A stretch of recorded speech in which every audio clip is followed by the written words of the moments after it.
What's up, gente, yo soy Jim de Trippy y seáis todos bienvenidos a un nuevo vídeo. No me quiero enrollar en el día de hoy con la introducción, así que os voy a resumir lo que vais a ver a continuación. Hace poco ha habido una entrevista en Shade the Room o STR, algo así. Dicha entrevista ha sido en inglés y por eso os la traigo hoy traducida. También deciros de que la inactividad se debe a que estamos súper activos en TikTok, en Instagram y en varias redes sociales. Incluso estamos trabajando en nuestra propia marca de ropa que también tiene su tiempo. Por eso en Instagram habréis visto de que necesitamos un par de diseñadores gráficos que nos echen una mano para hacer todo el contenido. Así que si tú eres diseñador gráfico y te interesa trabajar con nosotros, escríbenos por correo o por Instagram mismo. Y también deciros de que Univision es la cuenta que está sacando todas las entrevistas con 6Ix9Ine en español, que las estamos subiendo a TikTok e Instagram. Así que si queréis verlas y os interesa, seguirnos en Instagram. Y también agradeceros los 1000 suscriptores. Y poco más, os dejo con el vídeo y nos vemos en la siguiente. Let me touch on that. You know me and XXXTentacion? XXX was my close friend. I'll pull up the DM like I did and other things. The day before he died, he texted me and said, be safe and never let your guard up, right? The next day he died. Let me see if I can pull it up for you.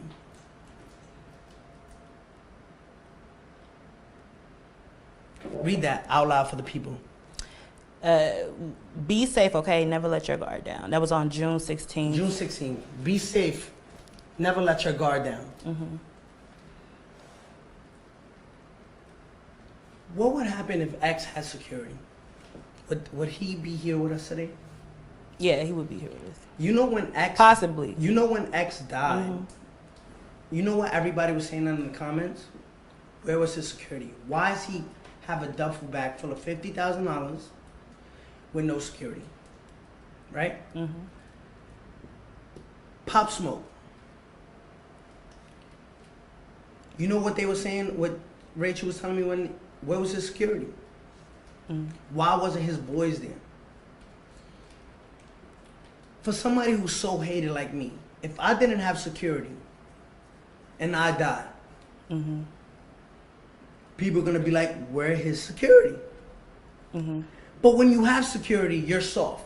You know why? Why? And I'm gonna tell you the difference, right? That a lot of people would say, right? Is that you have built a persona, right? And this is gonna get into why people are like, oh, cancel him, this and that. You built a persona of being like almost this invincible person, and I want to talk to you about that. But shouldn't I feel like that? Shouldn't you wake up every morning and look at you like, yo, I'm that?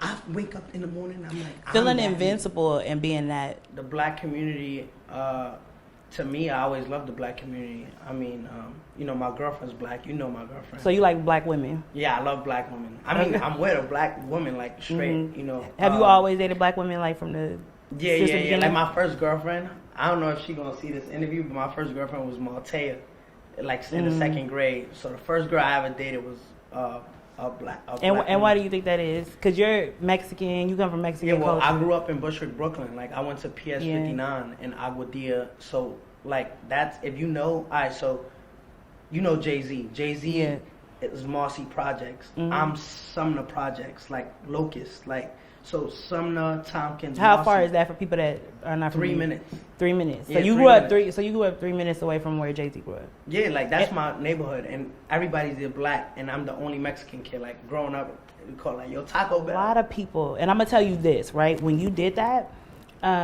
because we know that Nipsey Hussle said something about you before in a song, or he talked about he had a line that said something about a rat, right?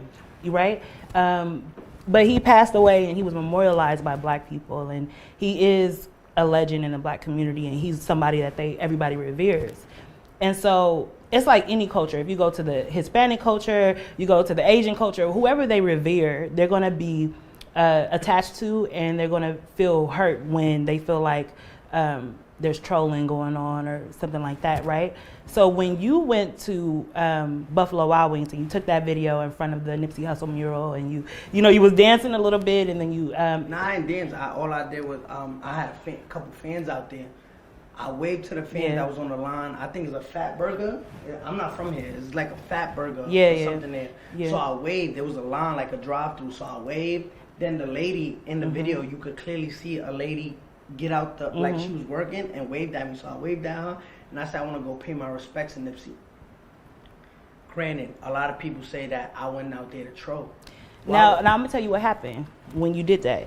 His people, a lot of people that were connected to him, I had people calling me in tears. You know what I mean? They were crying because they were like, we can't believe he would, like they're grieving, right? And they took it so deeply. And I can understand why. So I want to ask you, like, to be real with me, like seriously be real. What was your intentions of going to the Nipsey Hussle mural and posting it? Now, let me tell you this. The people that called, right, and I'm going to answer your question. I remember the question, what was my purpose? But I want to ask you this. Before I got locked up, right, before I was arrested, before the cooperation, if Nipsey didn't, like you said, like Nipsey made a song, I never heard the song, but why would he make a song about me? Why? Well, he didn't make a song about you, but people are saying that there was a line that you may have missed. There's some hazy rumors around you. When I was locked up, I didn't even know how he died. Like, all I see, remember, I don't got no cell phone, I don't got nothing. All I see is TMZ, Channel 4 saying infamous rapper Nipsey Hussle has passed away. So I don't even know. So according to you, you're saying you never had any beef with Nipsey? I never. Listen, I got $1 million in that duffel bag right now. If you find a video right now of me dissing Nipsey Hussle, like like before my arrest or before all of that, I give $50,000. So what was if you can find that? So what was the purpose of you going to his mural?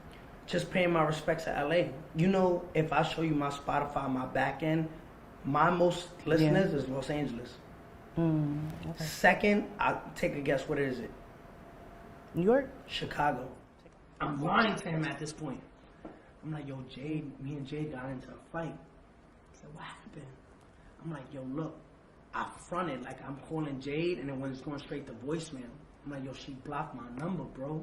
And he's like, word, what happened? So I lied to him. I said, yo, let me use your phone. Let me see if she answers. I called Jade's number. I put it on speaker so he could hear the phone ring. When he hears the phone ring, I walk out because now I'm about to get into a deep conversation with Jade to front like, why'd you block my number? But the whole time I just wanted his phone to go through his phone. Okay.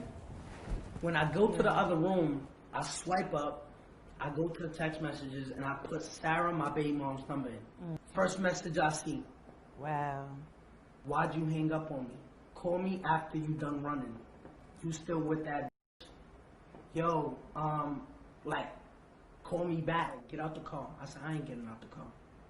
Because I know if I get out the car, you're going to shoot me in my back. They said, if you don't get out the car, I'm going to shoot you right now. So I said, all right, you're going to shoot me regardless.